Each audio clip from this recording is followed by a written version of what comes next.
Our book assignment is Good to Great by Jim Collins.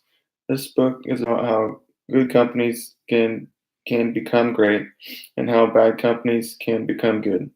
We had 6 people in our group, and as a group, we had to decide on 6 different key topics, principles, or case studies from the book. In the book, Collins takes up an enormous challenge that identifies and evaluates the factors and variables that allow a small fraction of companies to make the transition from merely good to truly great. Great, an admittedly subjective term, is operationally defined according to a number of metrics, including specifically financial performance that exceeded the market average by several orders of magnitude over a sustained period of time. Using this criteria, Collins and his research team exhaustively cataloged the business literature, identifying a handful of companies that fulfilled their predetermined criteria for greatness. Then the defining characteristics that differentiated these great firms from their competitors were quantified and analyzed. The resulting data are presented in The Good to Great in compelling detail. Over the course of 9 chapters, Collins addresses a number of management, personnel, and operational practices, behaviors, and attitudes that are both conducive and antithetical to the good to great transition. One overarching theme that links together virtually all of Collins' arguments is the need to define a narrowly focused objective and field of competency, and then focus all the company's resources toward that area of strength.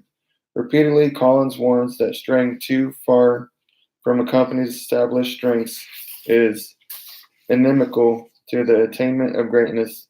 Finally, Collins links the findings of Good to Great to the conclusions he reached in his previous book, Built to Last, which focused on the factors that define companies that survive in the long term.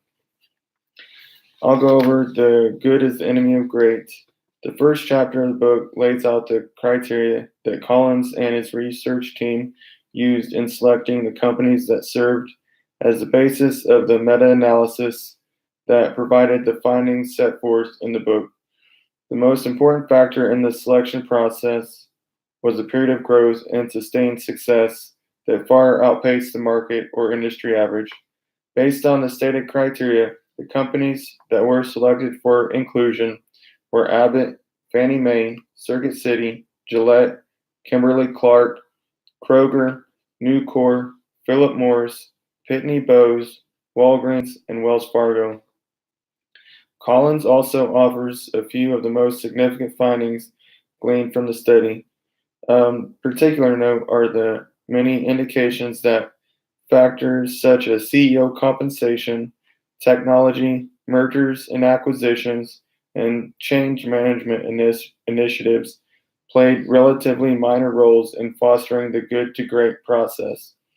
Instead, Collins found that success in 3 main areas, which he terms disciplined people, disciplined thought, and disciplined action, were likely the most significant factors in determining a company's ability to achieve greatness.